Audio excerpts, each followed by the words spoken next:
Everyone. இன்னைக்கு இந்த வீடியோவில் பார்க்கக்கூடிய விஷயம் என்னன்னு பார்த்தீங்கன்னா, மகளிர் தினத்தை முன்னிட்டு விஜய் அவர்கள் சொன்ன ஒரு விஷயம் ரொம்ப அருமையான ஒரு விஷயமா இருக்கு. என்னன்னு பார்த்தீங்கன்னா, மகளிர் தினத்தை முன்னிட்டு வாழ்த்துக்கள் சொல்லக்கூடிய வகையில் பார்த்தீங்கன்னா அவர் ஒரு வீடியோவாகவே கொடுத்துருந்தாரு. அதன் மூலியமா பார்த்தீங்கன்னா பல விஷயங்களுக்கு, பல விடைகளுக்கு, பல கேள்விகளுக்கு விடையாக அவர் சொன்ன ஒரு விஷயம் அமைஞ்சிருக்கு. என்னன்னு பார்த்தீங்கன்னா, திமுக என்ற வார்த்தையை அவர் பயன்படுத்தாமலே பேசிக்கிட்டு இருக்காரு. சொல்லக்கூடிய நேரத்தில் பார்த்தீங்கன்னா இவர் சொன்ன இந்த வார்த்தைகளை கொஞ்சம் நுண்ணிப்பாக கேட்டு பாருங்க. உங்கள் அனைவருக்கும் என்னுடைய மகளிர் தின வாழ்த்துக்கள். சந்தோஷம் தானே? பாதுகாப்பாக இருந்தால் தானே சந்தோஷத்தை உணர முடியும். அப்படி எந்த பாதுகாப்பும் இல்லாதப்போ, இன்செக்யூரிட்டியாக இருக்கிறப்போ எந்த சந்தோஷமும் இருக்காது தானே அப்படின்னு நீங்கள் நினைக்கிறது எனக்கு புரியுது. என்ன செய்ய, நாம் எல்லாருமா சேர்ந்து தான் இந்த திமுக கவர்மெண்ட்டை தேர்ந்தெடுத்தோம். ஆனால் அவங்க எப்படி நம்மளை ஏமாற்றுவாங்கன்னு இப்போ தானே தெரியுது. எல்லாமே இங்கே மாறக்கூடியது தானே, மாற்றத்துக்கு உரியது தானே. கவலைப்படாது.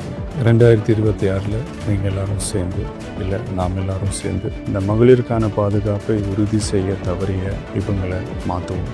அதுக்கு இந்த மகளிர் தினமான இன்னைக்கு நம்ம எல்லாருமே சேர்ந்து உறுதி ஏற்போம். ஒன்று மட்டும் சொல்கிறேன், எல்லா சூழ்நிலையிலும் உங்களுடைய ஒரு மகனா, அண்ணனா, தம்பியா, தோழனா உங்களோட நினைப்பேன். நன்றி, வணக்கம். இந்த வீடியோவில் அவர் சொல்லக்கூடிய விஷயத்தை நல்லா நீங்கள் யோசிச்சு பார்த்தீங்கன்னா தெரிஞ்சிருக்கும்.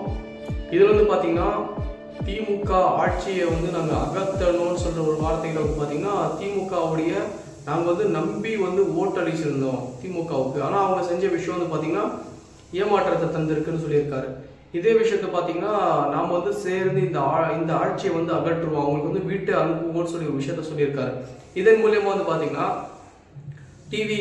டிவிகே தலைவர் விஜய் அவர்கள் சொல்லக்கூடிய இந்த வார்த்தையில் பார்த்தீங்கன்னா திமுகவும் அதிமுகவும் இருக்கக்கூடிய ரெண்டு பெருங்கட்சியிலிருந்து பார்த்தீங்கன்னா அதிமுக கட்சி என்ன சொல்லியிருக்காங்க பார்த்தீங்கன்னா, எங்களுடைய பெரும்பாலான எதிரி யாருன்னு பார்த்தீங்கன்னா திமுகன்னு தான் சொல்லியிருக்காரு. திமுக பார்த்தீங்கன்னா இன்னைக்கு நடக்கக்கூடிய இந்த சமீப காலத்தில் பார்த்துட்டு இருக்கோம். நிறைய எத்தனை விஷயத்த சொல்லிட்டே போகலாம். அந்த அளவுக்கு பார்த்தீங்கன்னா ஆட்சி செய்யக்கூடிய முறையில் பார்த்தீங்கன்னா நிறைய ஒரு குடல்படியான ஒரு ஆட்சி தான் சொல்லணும். ஏன்னா நிறைய விஷயங்கள் பார்த்தீங்கன்னா கொடுத்த வாக்குறுதி அவங்க செயல்படுத்தவே இல்லை. நிறைய மகளிர் உரிமை சொல்லிட்டு ஒரு விஷயத்தை கொண்டு வந்துட்டு பார்த்தீங்கன்னா மின்சார கட்டணம் உயர்வாக இருக்கட்டும், இந்த டாஸ்மார்க்கில் அந்த 10 ரூபாய் எக்ஸ்ட்ரா வாங்குறதா இருக்கட்டும், இந்த மாதிரி சொல்லிகிட்டே போகலாம். நிறைய விஷயங்கள் செஞ்சுட்டு இருக்காங்க.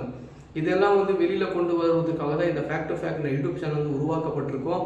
இதன் மூலியமாக உங்களுக்கு நிறைய தெரியாத விஷயங்கள் நிறைய யூடியூபர்ஸ் சொல்லிகிட்டே இருக்காங்க. உங்களுக்கெல்லாம் பார்த்தீங்கன்னா உங்களுடைய சப்போர்ட் தேவை. சப்போர்ட் பண்ணுங்கள். பிடிச்சிருந்தா லைக், ஷேர் அண்ட் சப்ஸ்கிரைப் பண்ணி வச்சுக்கோங்க.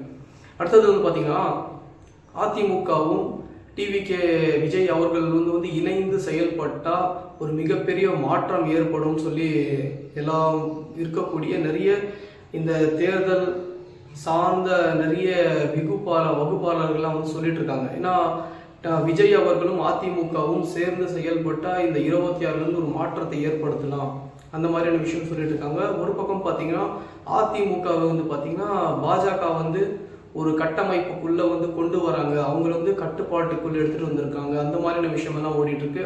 உங்களுடைய ஒப்பீனியன் என்னன்னு சொல்லிட்டு கூட மறக்காம கமெண்ட் பண்ணுங்க.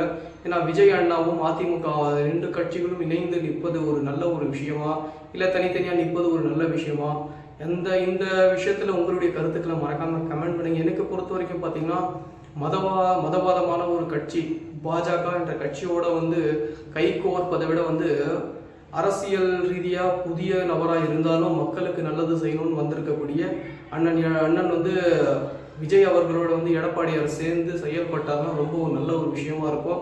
அதற்கு முட்டுக்கட்டையாக இருக்கக்கூடியவங்க பார்த்தீங்கன்னா அந்த கட்சியிலே இருக்கக்கூடியவங்க தான். யாருன்னு சொல்கிறேன்னு தெரியும் உங்களுக்கு. யாருன்னு பார்த்தீங்கன்னா அந்த டிவிகே கட்சியில் இருக்கக்கூடிய ஆதவ் அர்ஜுன். ஏன்னா ஆதவ் அர்ஜுனுடைய ஒரு என்ன அவங்களுடைய மோட்டிவ்னு சொல்லிட்டு நான் முதலியே ஒரு வீடியோ அப்லோட் பண்ணியிருந்தோம். ஏன்னா அவர் மார்ட்டின் அவர்களுடைய மருமகன் தான். ஏன்னா மார்ட்டின் என்னன்னு பார்த்தீங்கன்னா லாட்ரி டிக்கெட்டில் அவங்களுடைய பெரும்பாலான ஒரு வருமானம்னு பார்த்தீங்கன்னா மார்ட்டின் அவங்களுக்கு லாட்ரி டிக்கெட் தான். அந்த லாட்ரி டிக்கெட்டை சேல்ஸ் பண்ணி தான் அவங்க வாழ்ந்துட்டு இருக்காங்க. அந்த மாதிரி இருக்கக்கூடிய சூழ்நிலை பார்த்தீங்கன்னா அதிமுகன்ற ஒரு கட்சியின் மூலியமா பார்த்தீங்கன்னா லாட்ரி டிக்கெட்டை அந்த லாட்ரி டிக்கெட்டே இருக்கக்கூடாது. நிறைய மகளிர் நிறைய பெண்மணிகள் கதறலுக்கு ஏற்படுறாங்க. ஏன்னா நிறைய ஆண்மகன்கள் இந்த லாட்டரி டிக்கெட்டை வாங்கி நிறைய பேர் மரணம் ஆகிறாங்க. அதற்காக முற்றிலும் தடை செய்யப்பட்டிருக்காங்க.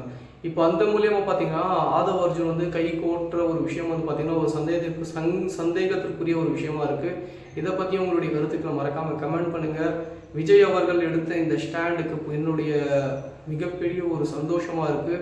அதிமுக டிவிகே இரண்டும் இணைந்து ஒரு கூட்டணி அமைத்தால் ரொம்ப நல்லா இருக்குதான் நினைக்கிறேன். பாஜகவோட கூட்டணி அமையாமல் இருந்தால் ரொம்ப ரொம்ப ரொம்ப ரொம்ப நல்லா இருக்கும். இதை பற்றியான உங்களுடைய கருத்துக்களை மறக்காமல் கமெண்ட் பண்ணுங்கள். இதே மாதிரியான இன்ட்ரெஸ்டிங்கான வீடியோ பார்க்குறதுக்கு